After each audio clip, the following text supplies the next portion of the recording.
The man convicted of confining and abusing the body of Aaliyah Beckerly will spend more than a decade in prison.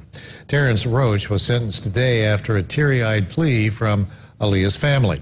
Eyewitness News' Stuart Hammer has covered this case from the very beginning. This story may be the final chapter.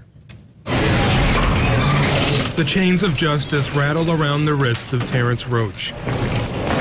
One family might tell you they deserve to be tighter. He shows almost no emotions of any kind. He's almost got a flat affect, you know. I think that speaks to his character, frankly. Attorney Glenn Gramp represented Roach through his 3-day trial and ultimately helped him be acquitted of killing Aaliyah Beckerly. Today, her family choked back tears as they addressed the court with prepared statements. Her mom, Kara, said, "There are no words to describe what we as Aaliyah's family go through every day. I wake up every morning and grieve for my daughter. I talk to her and always tell her how much I love her and miss her." Grandma, Lydia LaRue, said, "Aaliyah's family has been given a life sentence of heartache, nightmares, grief, fear, and anger." They spoke for several minutes and asked the judge to give the maximum sentence, and they almost got their wish. But I'm not surprised by it. Roach was found guilty of hurting Aaliyah before her death and abusing her body after her death. So to think that the judge is going to give him a lot of sympathy, I think, would certainly be a stretch. 17 years in prison is 1 year shy of the max. And it's a whole lot less than prosecutor Nick Herman hoped for with 3 murder charges. And they came back with the verdict that they did. I don't agree with it.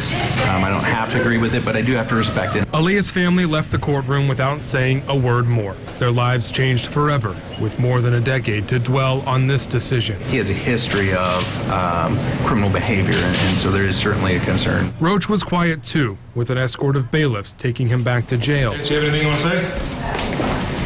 The deafening silence. They'd like to know what really happened. It represents everything that's lost. I would hope that that would come out at some point. I don't think it has. Stuart Hammer, Eyewitness News.